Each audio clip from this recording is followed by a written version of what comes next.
Hello friends, अस्सलाम वालेकुम and welcome to reality stories. दोस्तों, इंग्लैंड में एक छोटा सा टाउन है जिसका नाम ऑसेट है। यहाँ सिर्फ 22,000 लोग रहते हैं, लेकिन ये टाउन एक ऐसी कहानी के हवाले से मशहूर है जिस पर यकीन करना भी मुश्किल है। एक कत्ल की कहानी जिसको सुनकर आप भी हैरान जरूर होंगे। दोस्तों, ये साल था 1974 का। इसी टाउन में एक आदमी रहता था। इसका नाम माइकल टेलर था। इसकी एज 31 साल थी। माइकल की बीवी का नाम क्रिस्टीन था। इनके 5 बच्चे थे। माइकल एक गोश्त की दुकान पर काम करता था। ये लोग एक छोटे से लेकिन खूबसूरत घर में रहते थे। माइकल के पड़ोसी बताते हैं कि ये एक इंतहाई खुश मिजाज आदमी था जो लोगों से अच्छे तरीके से बात करता था। लेकिन कौन जानता था कि इस फैमिली के साथ आगे क्या होने वाला है। दोस्तों, एक मसला जो माइकल के साथ था वो इसके डिप्रेशन का था। माइकल कभी कभार डिप्रेशन में चला जाया करता था। कुछ दिन ये ना तो अपनी फैमिली से बात करता और ना ही अपने दोस्तों से। माइकल को बहुत छोटी उम्र में कमर की तकलीफ हो गई थी। इसको इसी वजह से कहीं फुल टाइम नौकरी नहीं मिलती थी। इसको अक्सर काम से छुट्टी लेनी पड़ जाती थी, इसीलिए इसको नौकरी से निकाल दिया जाता था। शायद ये एक बड़ी वजह थी कि माइकल बहुत परेशान रहता था। वैसे ये अपने घर वालों का बहुत ख्याल रखता था, लेकिन कभी कभार इसका डिप्रेशन इस पर हावी हो जाता था।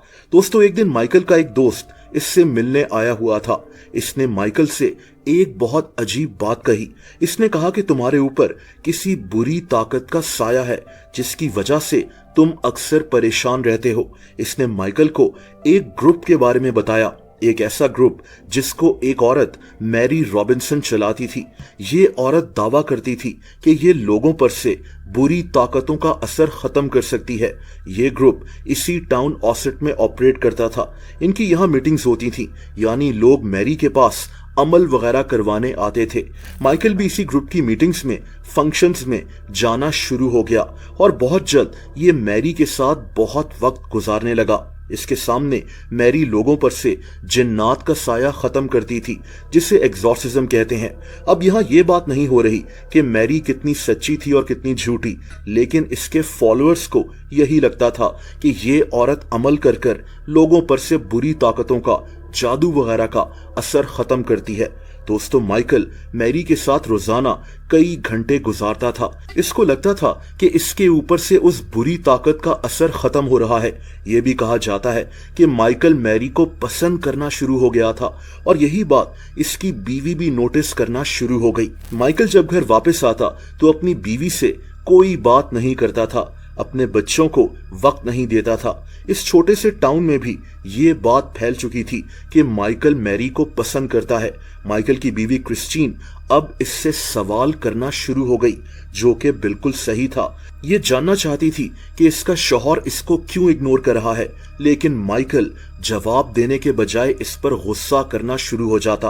दोस्तों, क्रिस्टीन समझ गई थी कि इसका शौहर क्या चाह रहा है। अगली दफा जब माइकल उसी ग्रुप की मीटिंग में था तो क्रिस्टीन वहां पहुंच गई। इसने सबके सामने माइकल और मैरी को काफी बातें सुनाई और फिर जो हुआ वो इंतहाई शॉकिंग था। दोस्तों, माइकल उठा और इसने सबके सामने अपनी बीवी क्रिस्टीन पर हमला कर दिया। लोगों ने इसको पकड़ लिया, लेकिन लोग इसको देखकर हैरान थे कि इसको अचानक क्या हो गया है। इसकी आंखें चेंज हो गई थीं, इसका फेस भी अजीब सा हो गया था। माइकल वहीं बेहोश हो गया। लेकिन दोस्तों, जब ये होश में आया तो इसने कहा कि इसको कुछ भी याद नहीं है कि इसने अभी क्या किया था। अब इस टाउन में मशहूर हो गया कि माइकल पर किसी शैतान का साया है। लोग इससे डरना शुरू हो गए थे। उस ग्रुप ने और इस टाउन की एक चर्च के लोगों ने फैसला किया कि माइकल की एग्जॉर्सिज्म की जाएगी, यानी इसके अंदर से उस शैतानी जिन को बाहर निकाला जाएगा। अब मैं यहाँ ये नहीं कह रहा कि माइकल के अंदर वाकई में कोई जिन था या फिर इसको कोई दिमागी मसला था। मैं आपको सिर्फ ये कहानी सुना रहा हूँ कि वहां के लोग ऐसा समझते थे। दोस्तों, 5 अक्टूबर 1974 वो दिन था जब माइकल को इस टाउन के एक हॉल में लिटा दिया गया और अगले 8 घंटों तक इसकी एग्जॉर्सिज्म की गई, यानी इस पर अमल वगैरह किए गए। वहां माइकल की बीवी भी मौजूद थी। 8 घंटों के बाद माइकल को घर जाने का कहा गया। इसको अगले दिन फिर वापस आना था ताकि इस एग्जॉर्सिज्म का दूसरा हिस्सा किया जाए। लेकिन फिर जो हुआ वो आज तक ये टाउन भूल नहीं सका। दोस्तों, माइकल अपनी बीवी के साथ घर तो चला गया, लेकिन 9:45 बजे इस टाउन की पुलिस ने एक अजीब मंजर देखा, बल्कि कहना चाहिए कि एक दिल दहला देने वाला मंजर। पुलिस को रात के 9:45 बजे एक आदमी नजर आया। इस आदमी का पूरा जिस्म खून से भरा हुआ था। ये इस टाउन की एक सड़क पर चल रहा था जैसे इसको किसी की परवाह ही ना हो। दोस्तों, ये माइकल टेलर था जिसकी इसी दिन एग्जॉर्सिज्म हुई थी। पुलिस इसके पास आई तो ये आदमी अपने होश में ही नहीं लग रहा था। पुलिस फौरन इसके घर पहुंची तो वहां भी एक हौलनाक मंजर इनका इंतजार कर रहा था। एक ऐसा मंजर जो इन पुलिस ऑफिसर्स ने भी पहले कभी नहीं देखा था। दोस्तों, माइकल की बीवी का कत्ल हो चुका था। इसकी हालत इतनी खराब थी कि मुझे बताते हुए भी अजीब लग रहा है। माइकल की बीवी क्रिस्टीन की आंखें बाहर निकाल दी गई थीं। इसकी जबान भी बाहर निकली हुई थी। इसका पूरा चेहरा चीर दिया गया था। इसका चेहरा अब नजर ही नहीं आ रहा था। ये एक ऐसा मंजर था कि एक पुलिस ऑफिसर को तो वहीं वॉमिट हो गई। माइकल का कुत्ता भी मर चुका था। इसकी भी आंखें बाहर निकाल दी गई थीं। इस कुत्ते का जिस्म भी चीर दिया गया था। इस घर में इस कुत्ते की बाकियात जगह जगह पड़ी हुई थी।